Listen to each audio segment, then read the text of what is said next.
泰国缅甸边境的诈骗集团是真猖獗哦。缅甸军方去查 KK 园区，发现讲引用马斯克伊的公司 SpaceX 的卫星通信星链来做诈骗。即马 SpaceX 已经切断园区附近的服务。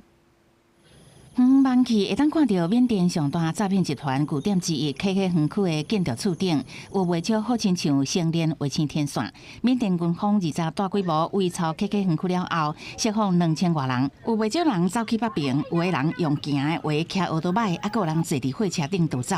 除了释放，互人拐去园区的人，缅甸军方阁没收30套星链网络终端设备，证明长期以来有人一直提出警告，表示星链技术互中国来犯罪集团伫咧乱用。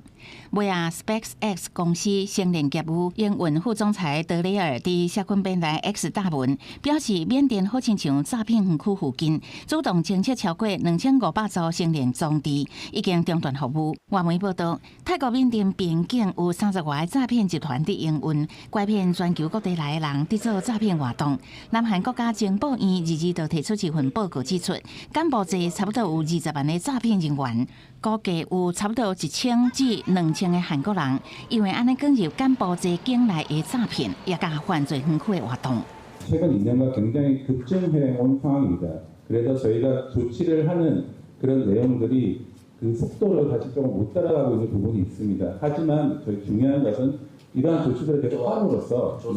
今年就有一个南韩大学生伫柬埔寨去互犯罪集团虐待杀害，引起南韩人强烈抗议。为2023至2025年8月，差不多有550人互人拐骗、绑票去柬埔寨，其中450人已经救到回来，不过还佫有100人下落不明，互当局提出旅游警戒。 그리고 지금 그 여행 정보 제도 같은 경우에는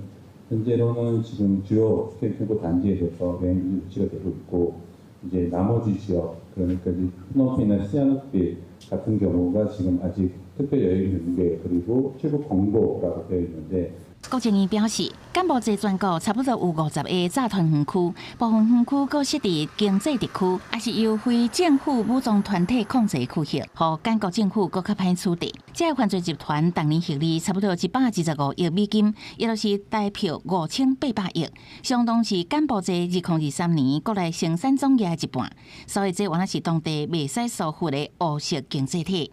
公司新闻，陈思彤编译。